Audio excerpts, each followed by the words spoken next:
And good evening, everybody. I'm John O'Loughlin, and welcome to my channel. It's called McDuff, Kennedy's Man to Smash the CIA. And tonight, I'm so excited to have, for the very first time on McDuff's show, Elana Freeland, a very prolific author, someone who is a expert in many different aspects of what's going on today. Her book, Under an Ionized Sky, sits behind me, and on the shelf right here, over here, yep, that one.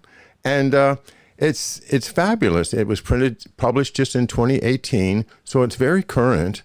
And the chilling title is Under an Ionized Sky. And those of you who know what ionizing does and are familiar with the sky generally not being ionized, that's a big deal, and we should talk about it. So in order to talk about that and a number of other very interesting and somewhat controversial issues, tonight we're going to welcome, for the first time here on McDuff Channel, Elana Freeland. So let me get your...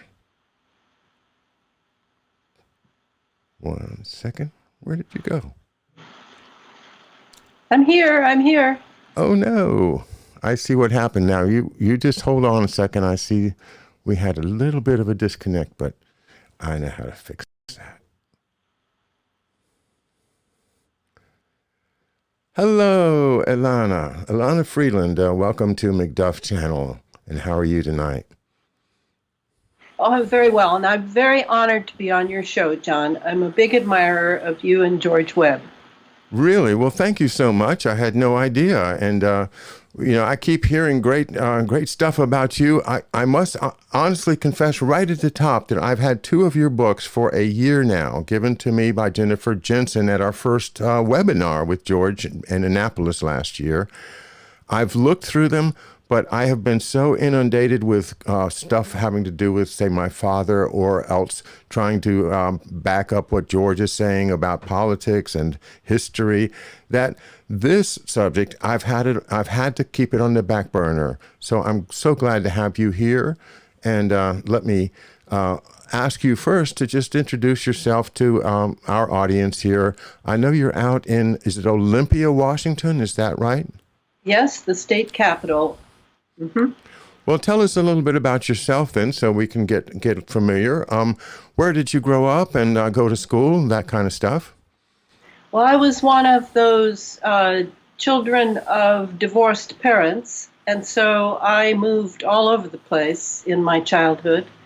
I chose for parents a Romanian mother. So I was, when we left my father, who basically belonged to Navy intelligence his entire adult life, my mother and I lived with her parents in an immigrant community in Detroit, Michigan. So I was raised sort of outside of America, in the middle, inside of America, if you will. We never left the neighborhood. Everything was about Romanians. That was my grandparents and my mother. My godparents were Hungarians. We had Czechs, we had Ukrainians, Russians, Poles, all Eastern Europeans. So I was hearing on a daily level about at least six languages per day. So I became very language astute, you might say. And I loved the neighborhood. We were poor. My grandmother cooked everything from scratch, as they used to say. We had to take 2 buses to go to her garden plot and bring home masses of vegetables. And we'd go to the farmer's market on Saturdays and come home with 2 live chickens squawking in a big parcel that she was carrying. And then we would kill and clean the chickens. I mean, it was fantastic. And on the other side of my family, my father's side, were farmers. So I lived with them as well. And that was a 1,000-acre farm. I had my own horse. I had my dog. I could wander. It was wonderful. I feel so fortunate that I had a lifestyle that is quickly becoming defunct. So that was my childhood. I was a member of the 60s generation, I'm proud to say. And I was very political and always involved in covering stories at street riots, the burning of the Bank of America in Santa Barbara in 1970. I loved my generation. And as a result, I spent 20 years researching and writing a series called Sub Rosa America, which I highly recommend to anyone who wants to see a tremendously pivotal time of history, the Kennedy assassination, the King assassination, the Robert Kennedy assassination, what I call the murder of the three kings. And so that. Now, how did I get into geoengineering? Well, that was regarding my publisher, Adam Parfrey, at Farrell House, who asked me after I was living in England and I'd done some work for him that I didn't charge him for because he hadn't asked me to do it. And he then he threw me a bone and said, "Do you think you could write a book on chemtrails?" Well, by that time, I'd returned to the States and I was living in Santa Fe. And I was becoming quite good friends with Clifford Carnicom and his wife, Carol. Clifford is an independent scientist. He used to work for the Department of Defense and the Bureau of Land Management, but he left those giant organizations and went off on his own. And he is really the first one in the mid to late 90s who began collecting precipitate in the wake of the jets that were flying in what was once a beautiful blue azure sky of northern New Mexico. He could tell from the ground that the chemical signature of the trails that were coming out of the jets were not contrails. He knew it wasn't water vapor, ice crystals, etc. He recognized chemicals. So he began collecting from his HEPA filter the detritus that was coming down, along with the snow and fog and rain and etc. that he could capture. He is the one who really started the ball rolling on taking it seriously, what was going on in the skies when the rest of America was pretty asleep. A few authors began to come forward who also were looking up and noticing that the skies were changing. And I would sit and talk with Clifford because he was at the biological point at that when I met him. And what he was doing was he was noticing that there were fibers caught in his HEPA filter that when he was able to analyze them on what was really a shoestring budget, with microscopes that were not electron microscopes by any stretch of the imagination, but he was able, through chemistry, through petri dishes and chemical solutions and adding this and subtracting that, etc., to begin to really start to look at what these fibers were, because he used to have what was called the red wine test. And the red wine test was when you sloshed your mouth with red wine or grape juice for a few minutes after having cleaned your teeth and your mouth to the best of your ability. And then you would slosh this red around in your mouth and then spit it into a clean jar or a dish. And then take a good close look at it to see if anything was moving. And this was how he discovered what is known as the Morgellons fibers. Morgellons is not a really very good term. What he was really looking at was a genetically engineered fiber packed with 4 levels of engineered biological, yes, biological, but not entirely organic material. So I did the red wine test. I saw a little wiggling going on after I spit mine out. And then we did the blood test, and I could see that something was in my blood that was sucking the iron out of my red blood cells.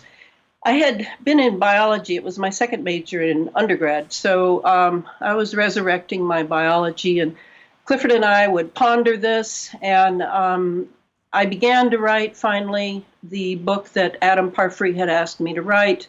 Clifford was very helpful to me. He helped me deconstruct some of the very important patents for the HAARP, the High Frequency Active Auroral Research Project up in Gakona, Alaska, that Bernard Eastland had really written the patents for. And I also included in that first book, and that book was this one. I included a chapter on Clifford's work, and to date, I'm embarrassed to say that it's the only written work on his work that has been published, because he was assiduously ignored by the very agencies who should have been most interested in what he was finding. That would be the EPA, the CDC, NASA, etc.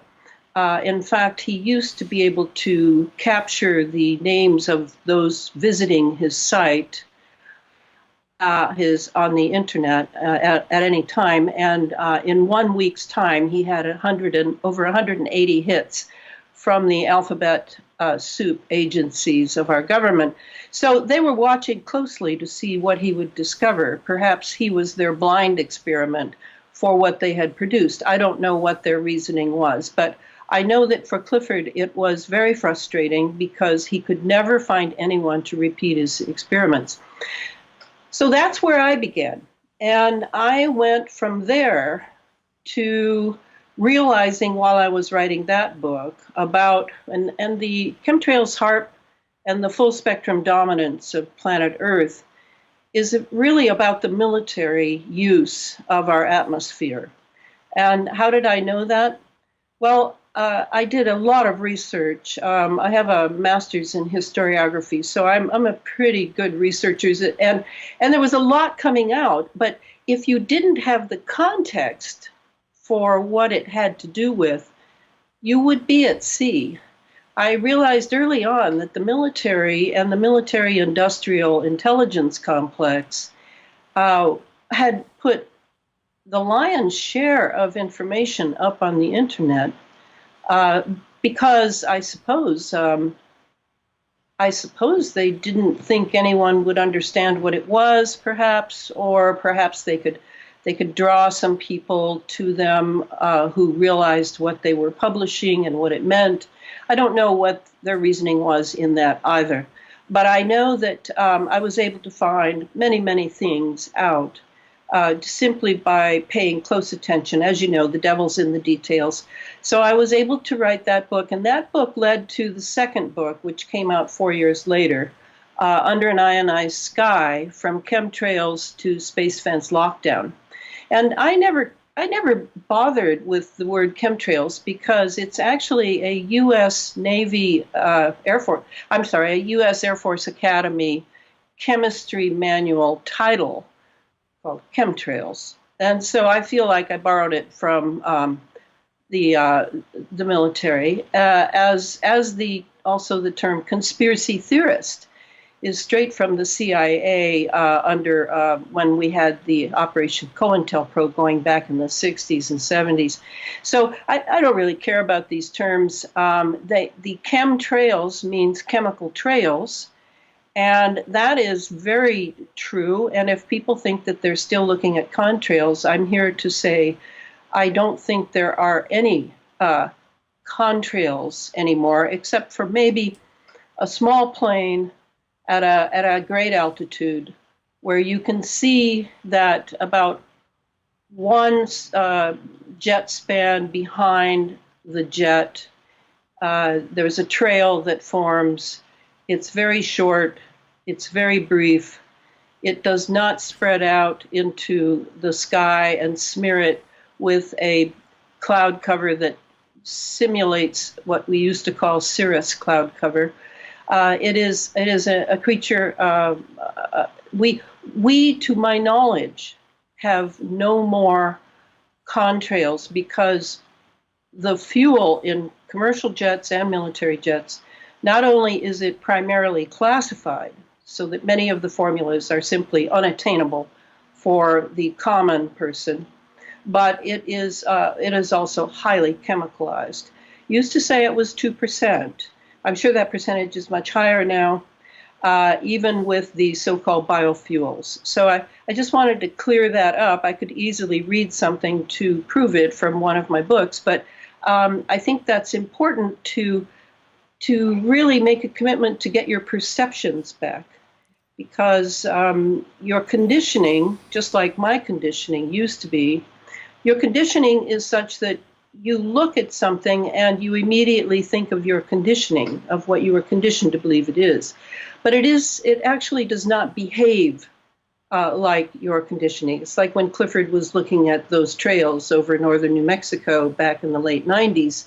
He realized he was looking at chemical signatures. He didn't know what the chemical signatures were of, but he soon began to discover aluminum, barium, strontium, chromium, lithium, and various metals from the periodic table in the precipitation that he was collecting. So we have an ionized sky, like John said, and what does that mean? Well, that's a very big topic, and it has to do with the secret space program that Catherine Austin Fitts talks about, and she also has done a great amount of work on figuring out where at first the 21 trillion missing dollars have gone, and now that figure is much higher. Last I checked, it was $66 trillion. Did it all go to the secret space program? I really don't know.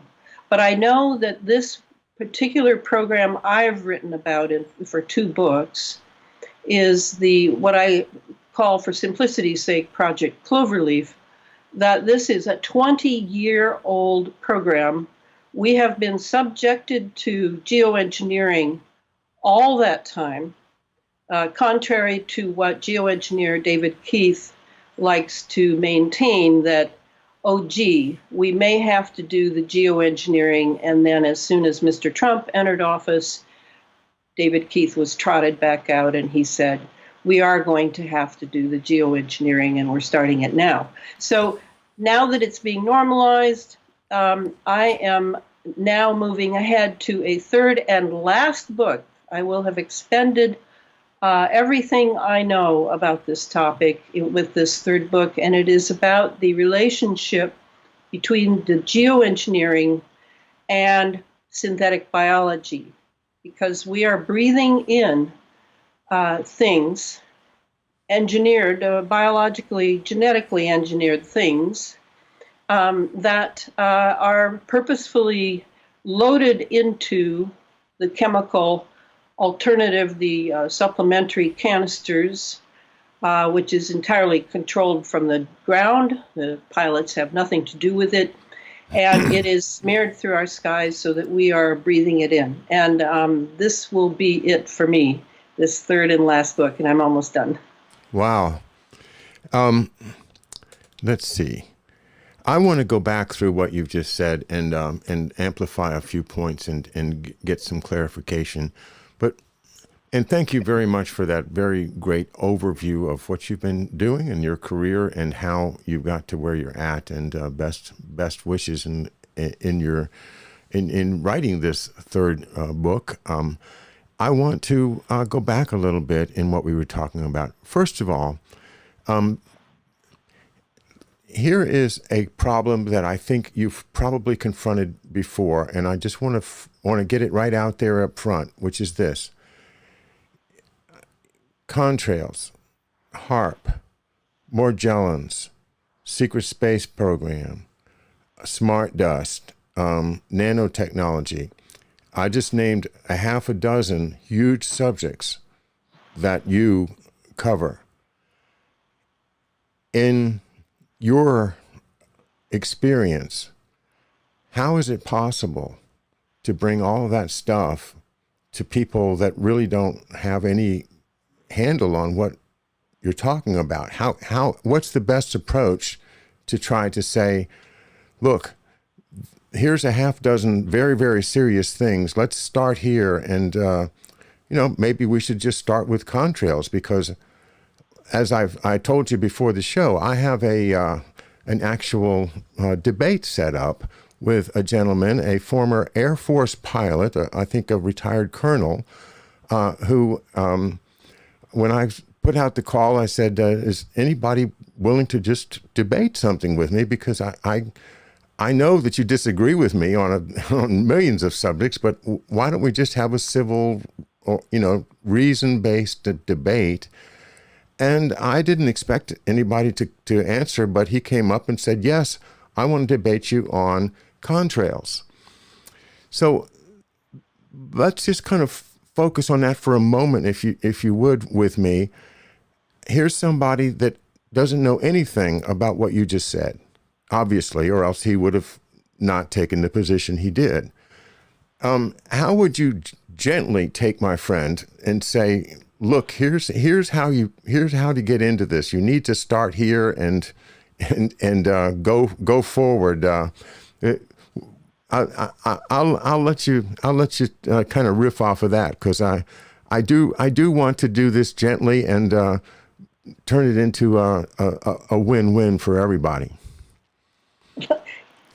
You're much gentler than I am. I can tell, and I think it's the right place to start, because this would be what we're perceiving, wouldn't it? We're down here like little ants on the ground, and we're looking up at the sky. We're looking at a jet way up, 35,000, maybe 42,000 feet, and we're watching something come out of the back of the jet. And we think we know what it is because we knew what it was 50 years ago, before this very highly classified program that I call, for simplicity's sake, Project Cloverleaf. Before this dominated us now for the last 20 years. So in a way, that's, to me, how information is controlled in America. Is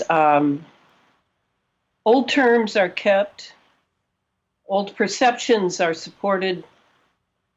There's a great deal of subterfuge and propaganda that also covers over the technology. And it is a really tough job to break through that. I completely agree, but it is not impossible. If you understand context, and you can have the courage to put two and two together where you find it, and not necessarily, you can always test it later, not necessarily wait for someone to prove it to you, or someone, a PhD from, some great university to support your theory. It takes courage to do this kind of research. But I'm telling you that just about everything is there if you have take the time to really go over things, and take your time to analyze and allow it to sit fallow for a little while and then resurrect a little later. It's as though that time that you let it lay fallow is a time when your deeper mind was able to go over it. And that's really a very strong point of my technique. Okay, so I'll just read a couple of things here. Sure. Okay, this is from my book. This is Project Cloverleaf, almost first page. The jet's main tanks would be reserved for takeoff and landing, And the auxiliary loaded with aluminum oxide would be for when the jet is cruising at altitude. And then I break that down. So we're talking altitude. This is not a low-flying jet. And how it works for the contrail. So let's hear what this says. The U.S. Air Force distance standard for condensation trails is 1 wingspan behind the aircraft. So does the trail come out straight from the jet engine, like right out of the jet, or is there a wingspan between the jet and the contrail? That's an important point, because a contrail always has a space from the jet. It never comes out straight from the combustion chamber. Chemical trails begin straight out of the engine compartment, period. And there's a reason for that, yes. And that reason has to do with a very chemical procedure that is called pyrolysis. And another one that is called, those in chemistry will know right away what I'm saying. The other one is chemi-ionization. There are 2 processes that go on in the combustion chamber. And that's why you might see something coming out of there that is actually the delivery process of the chemicals. Contrails form at 35,000 feet in a temperature of -40 centigrade with 67% humidity.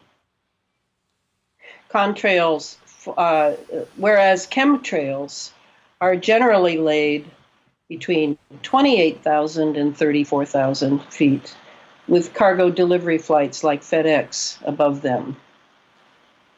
Military pilots in pressure suits streak above them all at 39,000 feet.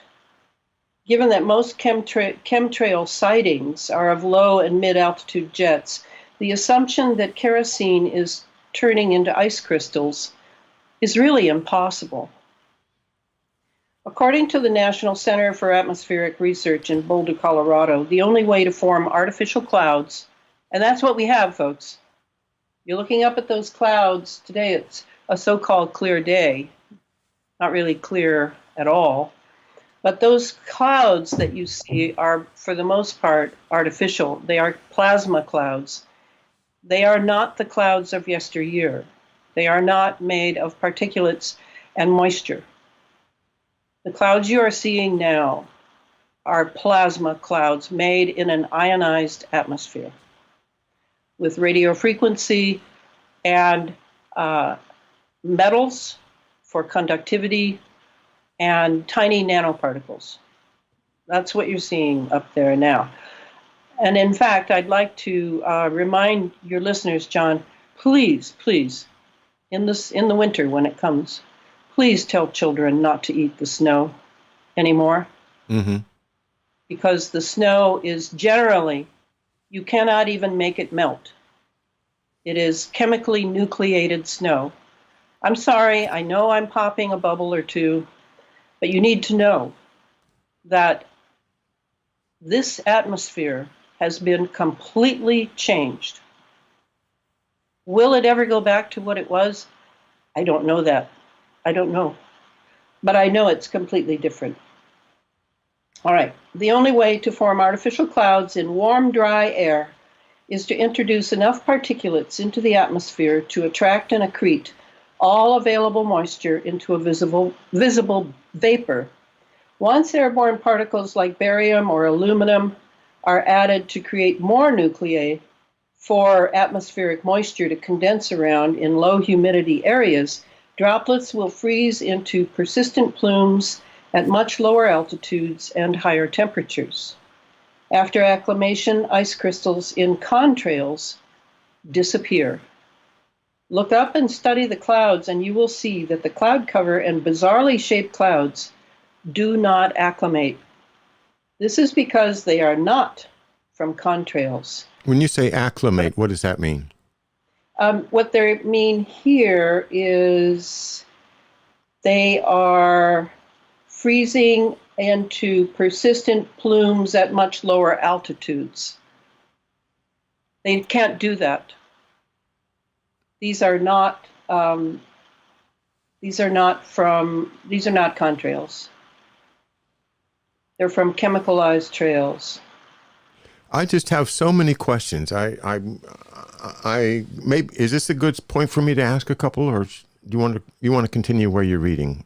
Well, no, I that was it. That was Okay. just, I wanted to be exact because I know that's the beginning point of their perceptions, is what they're seeing from down on the ground and thinking it's the same thing that they've always seen.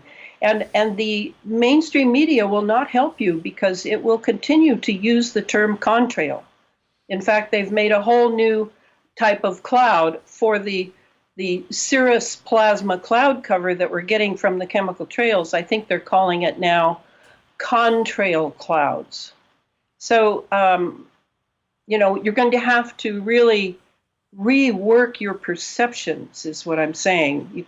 You can read the books, but, for you, it's going to be just more theory. You're going to have to really look up and as soon as my generation dies, we're the ones who saw the real clouds, right? Right. Yeah. I feel sorry for the kids that are never going to see real clouds. I know. But I just have some practical questions based on what you just said, which I think are maybe what is at least a part of why there's such a speed bump for anybody to try to really confront this subject is, number one, why aluminum oxide? You mentioned that there would be a tank of aluminum oxide. What good is aluminum oxide? Is aluminum something that becomes very tiny particles easily with combustion? Am I following that correctly? Or why? Because another thing, aluminum is a poison. There's a great connection between, it looks like, and I'm not a doctor, but between too much aluminum in us and Alzheimer's. And I'm not the only person that thinks that. Why are they using something poisonous like barium? What is that? Is it all about some secret military program, Elana? Well, I think part of it is what they would call pragmatism, that aluminum is a good conductor. It's true that gold or lithium are better conductors, but they're very expensive. So lithium is only used instead of, like, an oxide of lithium is used in say, sounding rockets. When rockets are going up and spewing what payload they have up into the upper atmosphere, and then they make a parabolic return to the Earth. Maybe they do some tests up there, grab some barometric pressures, and collect some of the nanosensors that they've put up there by the trillion. The aluminum is cheap. It has 4 times the surface area of most conductive metals. It can do a tremendous job for less money. And as far as them worrying about our health, come on. I have not seen one single sign that they are concerned about our health in any way. And that's 10 years of hard research. I think they are interested in the impact of these nanoparticles on us. I think that the aluminum, we have definitely breathed in trillions and trillions of nanoparticles of aluminum, no question about it. Because remember, John, some of those, as if you take you could do the stratospheric flights of the jets, some of that is going to spread out because it's very light. It'll be taken up by the winds above the planet, and it may end up in centrifugal action with the Earth's turning. And then some of it will descend and sort of alight around the equator in a ring that there is one film of, and this is why I have that, the cover has a ring around the planet. there is a ring forming around the equator of tiny heavy metals, of the nanoparticles of metals. And it is very Saturn looking. And it is possible that the rings of Saturn are not what you think they are. I know that they have in mind that this ring forming around the planet, that the rockets also spewing as they go up, they will leave a detritus that will also descend into that ring. That it has to do with communications for when we're out and about in the solar system. But like a CD-ROM, you might consider it. But meanwhile, some of those particles also descend further, come back down to the Earth, are ruining the soil, as biologists have told me over and over again. And we are breathing them in. Our pets are breathing them in. Our animals are breathing them in. They are destroying the roots of trees, the aluminum, particularly the aluminum. But some of the others are too. The barium, the strontium, the chromium, all of these, in the quantities used in the nanoparticulate by the military-industrial intelligence complex for this so-called secret space program that geoengineering is in service to, they don't really care about keeping us healthy. So I kind of put that to the side. It will not be to the side in this next book, as you can well imagine. So anyway, that's my answer on aluminum. Okay. Thank you. Next question comes from Bo Thorne here on our live chat. And hello, everyone in the chat room. Smart dust, DARPA weapons, and DARPA surveillance and tracking. Smart dust as a surveillance and tracking tool is something that people can accept.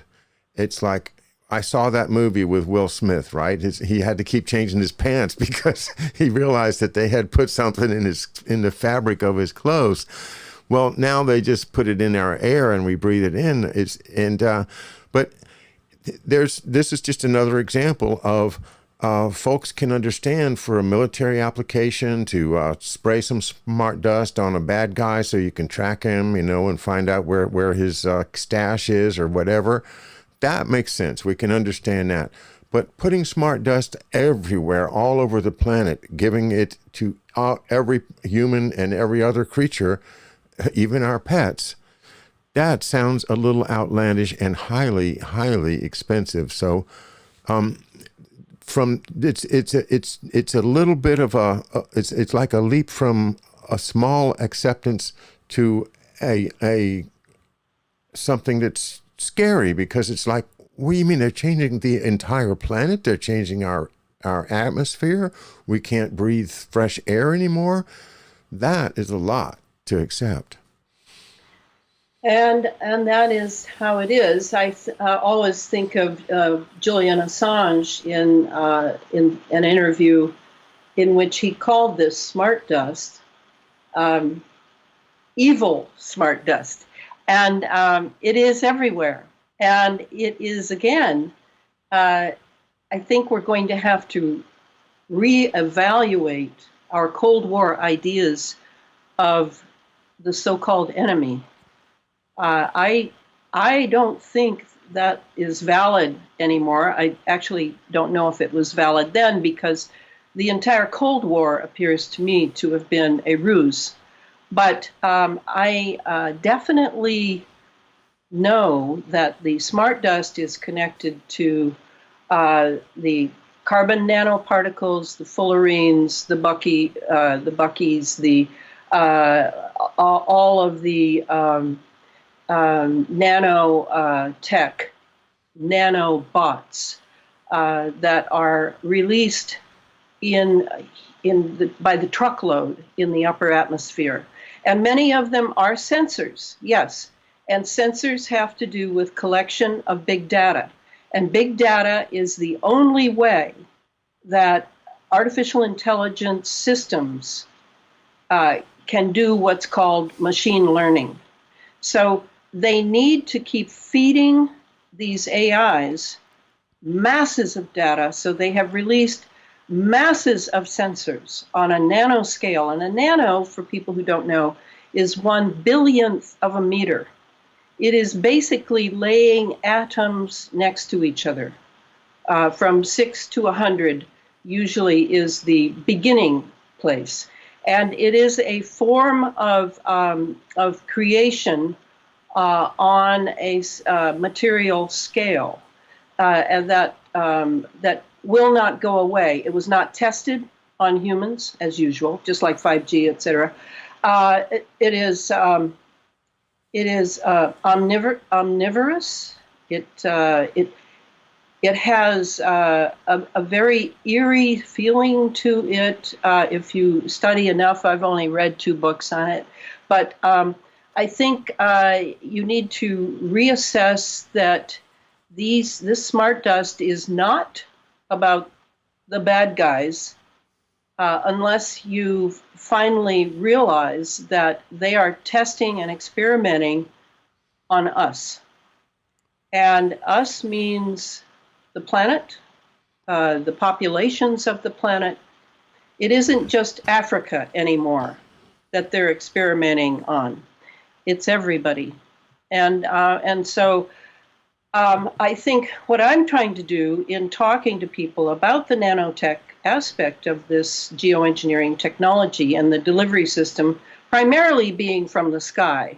It's an aerosol delivery system, but it's also in GMO foods, and it's also in vaccinations, as we already know.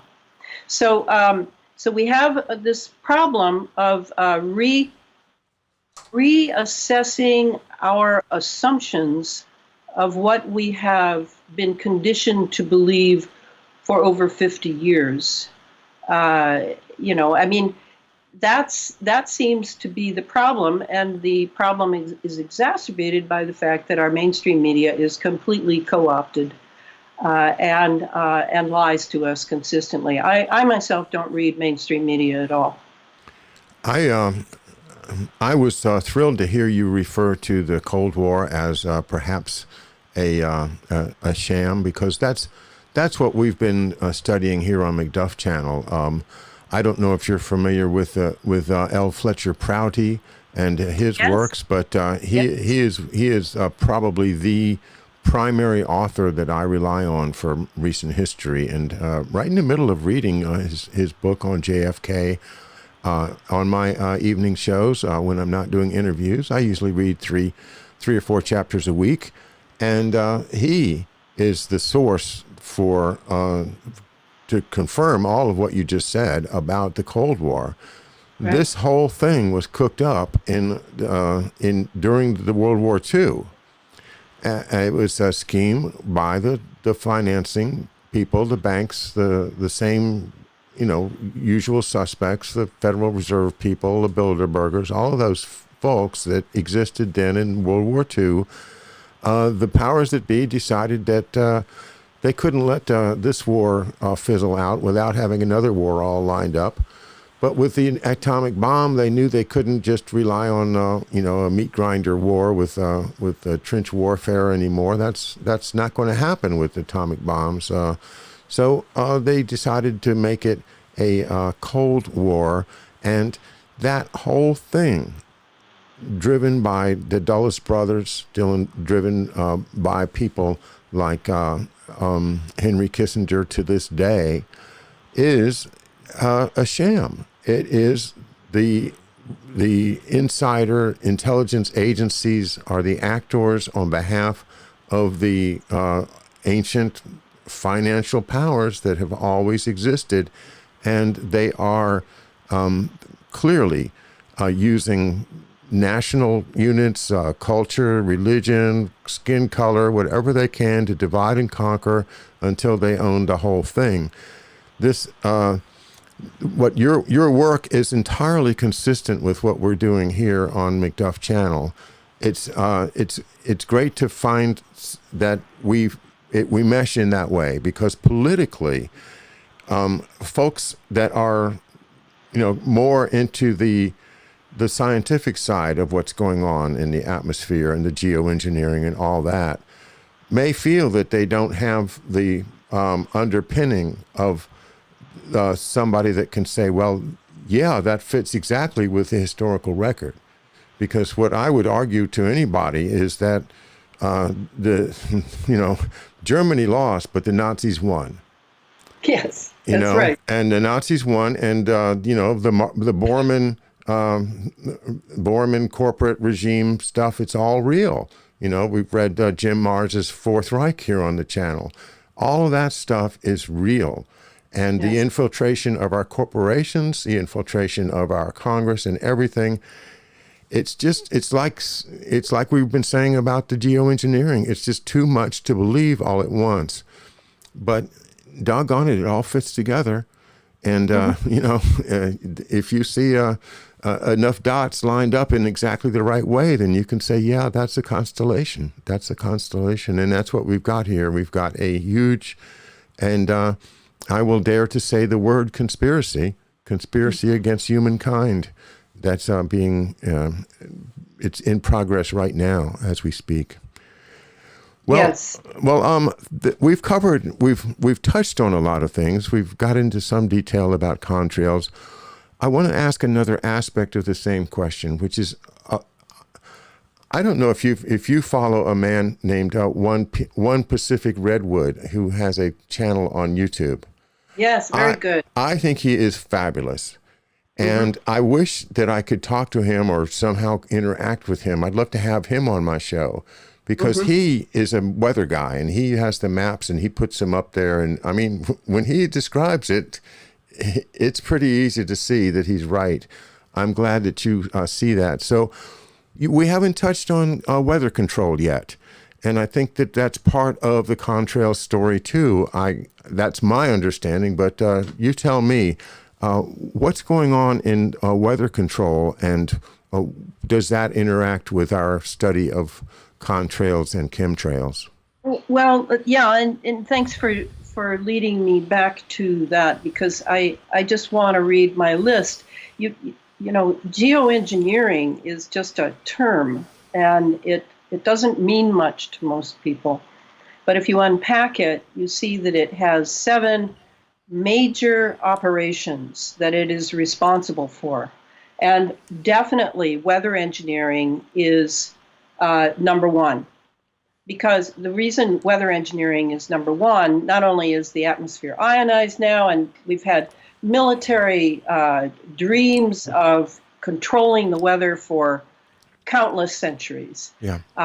But they have the chemical and electromagnetic capability now, thanks to what HAARP was able to do with the ionosphere up until 2013. They had a complete success, and you can find a video, I often show it in my PowerPoint presentations, of an Air Force colonel saying, yes, thanks to HAARP, we now control the ionosphere. All right, so ionosphere has been militarized, and that's part of it. That's part of the weather. That's part of being able to create hurricanes, tornadoes, droughts, anything, all for political purposes, to muscle various nations into obedience. And then the next operation, I just want to run through them quickly, is the planetary geophysical operations. That includes manipulating the ionosphere to charge, build, and steer storms over and around regions, to utilize droughts, floods, hurricanes, tornadoes, and earthquakes for environmental modification and disaster capitalism profits. That includes earth harvesting for real estate investment trusts, REITs, and it includes a sun simulator, which we now have. We and China and Germany and all sorts of people have sun simulators that are up in the sky, and you can tell a sun simulator from the real sun by the fact that the sun simulator gives white light. It's because it's all LEDs and mirrors, smoke and mirrors, and I always say, and whereas our sun is still golden yellow. Last I checked, I saw our real sun. I have to stop you. I find that hard to believe that they can fake the sun. I mean, Well, I can imagine them making something really big with a whole lot of light bulbs on it, and figuring out a way to float it up there in the sky. But it's not going to heat me up. It's not going to make me feel like I'm getting a suntan. It's going to just be a blob of light. And have you seen it? Can you distinguish it? Well, I study it, so I see various people have taken a lot of YouTubes of it. So I suppose I could, do a whole thing on that, just that. But my question is, what is that sun simulator being used for? And now that gets into some very interesting territory that I don't have time to go into on this show. So onward, I knew you'd hiccup over that one. Okay, the third operation of geoengineering is electromagnetic operations. That's ionizing the atmosphere. They are farming plasma and antimatter up in our atmosphere. They are producing man-made Birkeland currents now. Birkeland currents are natural, that connect us with our sun, but they are producing their own. They are producing Alvin waves. Again, it's natural, but they're producing them. They're retro-engineering all of these things from nature. They're producing rotating electrical fields with the Hutchison effect. They're doing holography. They're doing exotic propulsion systems, which would mean craft that some people might think is ET and UFOs and aliens and things, but really is just our own exotic propulsion systems. Then the fourth operation is the directed energy warfare operations. That's particle beam weapons, high-powered microwave weapons, etc., that are all in space now, and that's why we have the Space Force. Then you go on to the fifth operation is surveillance and neural operations. That includes watching us, knowing what we're doing every second with all these billions, trillions of sensors that we've even swallowed that are all around us, in the ground, in the trees, in cities, everywhere. And neural operations. Now, this is where it gets a little scary, where these nanobots that we have breathed in and sensors can actually be used for brain control at a distance. That next is the biological transhumanism operations. These are genetic operations that also, again, I have to say that geoengineering is involved in producing a hive mind, nanoparticle delivery, electro-optical technology, remote genetic engineering of DNA, replacing nature with virtual reality. I mean, how far out do you want me to get? So all of that is going on through the geoengineering. There are 7 basic operations. I did not think this up. This is straight from Clifford Carnicom from 2005. And we see our evidence of it, and it's so consistent with the ideas that that politically we've been following here. Politically, I've been saying all summer that this is the summer in which we'll learn whether this country is going to survive or not. I don't know if we're going to have a free and fair election in November. A lot of people are saying it's not going to happen. It's impossible. It's a time right now where we have to decide whether we want to be Americans anymore. Do we want to maintain the Constitution? Do we believe that the Bill of Rights is something that has value to us, or has it all been already pushed aside, as a lot of young people seem to think, and to my dismay, because that's been my study of my life. I majored in government and in law. And I think, that's the way to go, is to have a government and have law, and not turn it back into a chaotic rule of lords and dukes and kings and emperors. Because that's what they want. That's what's going on behind the scenes, and they'll use assassination, poison. They have no shame as to their methods. There's no honor in them. They just simply want to own everything. And this method, because they can afford it, of using the sky itself, and which is the high ground. We can't fight somebody that's way up there above us. They will have the high ground. They will have that direct energy weapon and beam us if we act up. So the only answer to me is politically.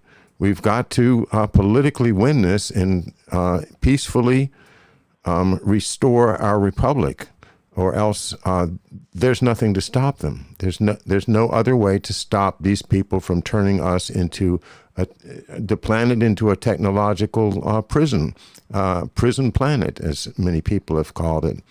Mm-hmm. Well, it's a kind of a dark way to put it, but I tell you, we find here, and George Webb has been so far out front, I think, of the politics and the actual, stuff going on behind the scenes, that a lot of bad things that we're afraid that might have happened didn't happen. And I think that what you do is you expose this stuff to the disinfectant of sunlight to say, look at what they're doing. And if we can get enough people to understand that this is really what they're doing, and this is really it's a one-way street. If we go down too far down it, we'll never come back to freedom, never come back to liberty, never come back to the ideals of our childhoods. So I do have a closing statement where I want to make it clear, at least for myself, the more I have learned over these 10 years I've been in this movement, the stronger I've gotten. Because, I was a 60s person. I tried to wake people up for years. I have never given up on my research, given up on exposing the dark side of what has brought America low. That's what my whole Sub Rosa America series is about. I believe that by knowing the darkness, I will understand what is light better, and what is, for me. I'm working very hard on this because I do see that that there may be a split in humanity that's coming up, a split between the people who will be machines, who go toward being cyborgs, and the people who will want to retain the values of true humanity. And to me, humanity is just in a sort of babyhood where we're constantly developing, and our consciousness, we're constantly developing. And I want the free will. I do not want to be a slave. I just finished reading 1984 again. Oh my gosh, are we there? I mean, his analysis is so spot on with this COVID thing, with the masks, with the everything. And I really, it was a perfect time to read it. I recommend to people follow, and I'm sure I'm talking to people who already know this, follow a natural regime, eat whole foods, skip all the junk food, skip all the, I don't even do supplements.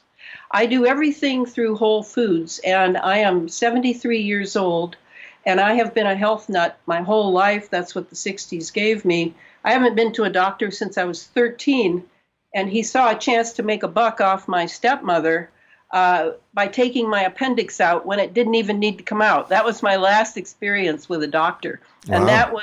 that was good enough for me. So I studied Chinese medicine. I eat organic.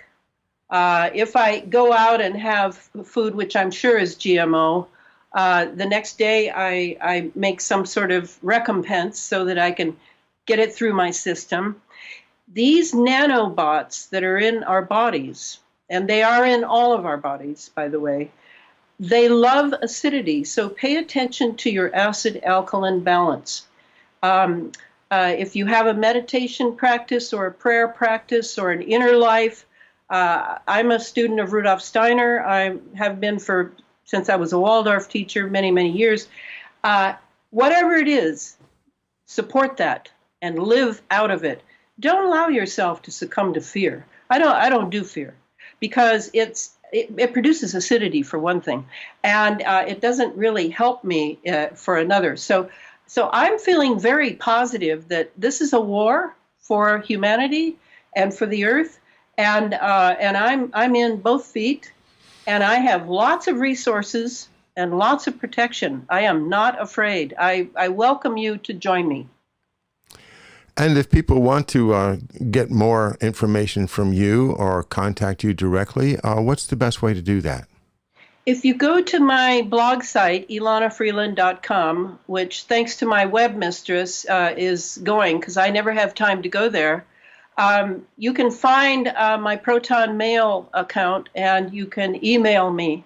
And I'm pretty good at responding as long as it doesn't get too large. And I highly recommend reading these books just so you know what you're looking at when you look up and when you have weather or whatever, electromagnetic fields. You're wondering about 5G. You're wondering about the Internet of Things and, and the 60 hertz in your walls and in the sidewalks. There are nanotech. And I mean, you've got to start somewhere. Start with these books. There are no other books that do this. And they are using, in Serbia, which is Tesla's home country, they are using Under an Ionized Sky at the Technological University as a textbook because it's the only book out so far, I'm embarrassed to say that actually discusses the weaponizing of Tesla technology. And that is what the book is doing. It's all about Tesla's stuff that was stolen by the U.S. government and has now been weaponized. Well, so, we're in this together, everybody. Yay. We are in this together. We've been covering Vannevar Bush and that connection there at MIT. All of that stuff ties right directly to Tesla and the theft you've talked about. Well, we touched on a number of things. We got into some depth about contrails and the history of that, the history of manipulation of the atmosphere for military purposes, as well as to control the weather for profit. And there's so much more to talk about, but I agree with you. The best thing to do is do what I'm going to do, and that is to pick up this book and read it and study it, and we'll go from there. Elana Freeland, thank you very, very much. Thank you, John, for having me. All right, everybody. Have a great evening. We'll talk to you soon. Good night.